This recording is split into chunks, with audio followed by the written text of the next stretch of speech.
Alright guys, today I'm going to be showing you how to do the Faro Shuffle. So I've seen a few comments asking me to do this. Now, this move I would say it's kind of more on the difficult side only because it does take some time to get used to and then get fluent with it, but I'll be showing you guys how to do this and how to do a little one-handed bridge that goes along with it. So that is basically the move, and I'll be showing you guys how to do that right now. Alright, so the cool part about this is this gives you an opportunity to, let's say, like show your spectators or anybody that you're with that you actually have some skill with some cards. So basically it looks like that.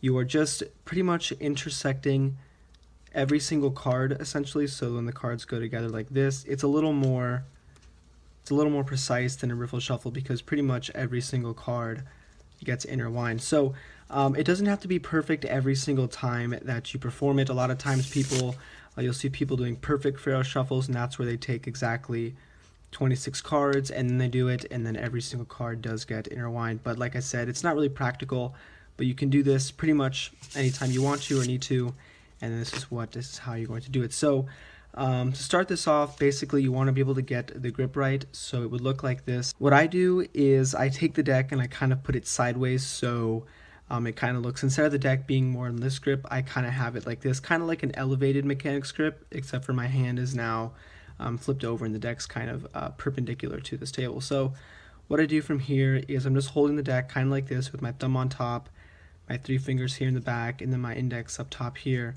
And then what I do is I move my pinky out of the way, my bottom pinky here, that moves out of the way, and I use my right hand, and then I use my my index finger, and I put some pressure pushing down on the deck so I can riffle down and get about half of the deck. So it doesn't have to be perfect every single time. Like I said, guys, you're going to want to use this for practicality, not really, always getting 26 cards, but obviously that's kind of like the end game, I guess. But let's say you have just about half the deck, and what I do is I come away and I use my thumb and my ring finger here as I'm pulling the deck away to kind of square these up. I'm just kind of squishing the deck here, squaring up, so this way the edges are lined up, and now we have to get the top lined up here. So when I pull the deck away, all I have to do is kind of click the bricks a little bit, and this kind of squares everything up, and now it's going to be even. And now this is how the grip is in my right hand. So I have at the bottom of the deck, I kind of have my thumb here at the bottom left, and then these two fingers, my ring and my my middle finger, these are kind of holding on. My pinky's kind of off to the side. And now what you can do is, let's say this is kind of where you want your thumb to be. So it's not really all the way at the bottom, but it's kind of like 3/4 of the way down. And then you have your pinky, and this is going to be holding onto the bottom for support. And now what you do, once the edges are all lined up, this is how my left hand looks. I have my thumb here at the top left, kind of around the middle-ish, my index fingers up top, and these three fingers on the side. Now what you're doing is you're going to be touching the corners of the cards. So the corner of this deck and the corner of this deck. And what you can kind of do is, what I do is I swoop in, so it kind of goes angled downwards a little bit, kind of like this, and then I will tilt the deck up, so this way I can kind of get like a shovel action. But what you can also do when you first start out is you want to be able to touch the very bottom card here and the very bottom card here, and the pressure can be really light, and you can see what I'm talking about. All you have to do is kind of touch these corners of the deck, and already at the bottom you can kind of see the Faro action going on, where just those cards are getting intertwined.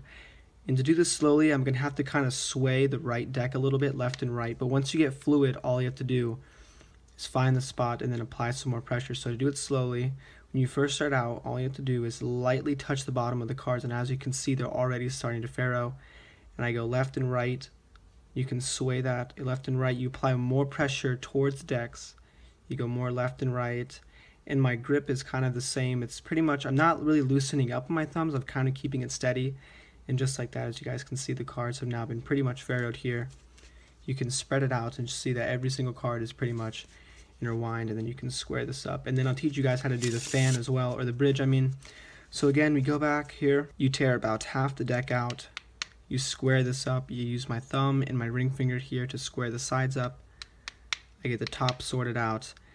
And then again, you come over, you just want to lightly touch these cards. At first, you're going to be lightly touching them, and you sway that back and forth with your right hand, so that your right hand's kind of doing this action and pushing in at the same time.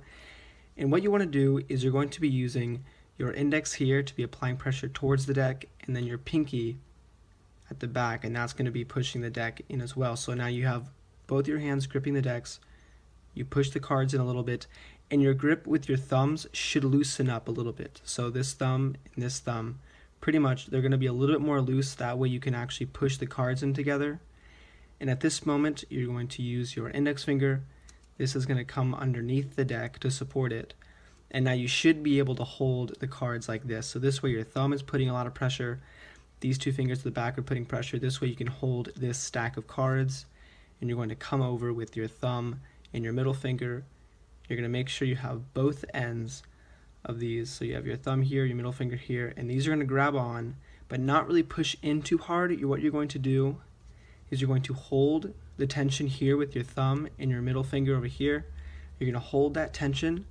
In the moment you have the cards, you want to feel a little bit of tension, like I said, like this. And once you're ready to bridge the cards, that's when you let go with your thumb and your middle. So you have the cards here, you have them up top, and you guys can see the fingertips are still dangling over the cards a little bit.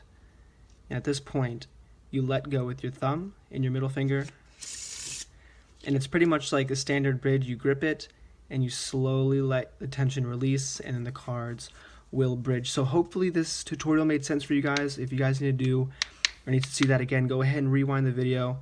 But essentially that is going to be that. This is it for the tutorial, and this is how you guys can do the Faro shuffle. So I hope you guys liked the video, and as always, thanks for watching.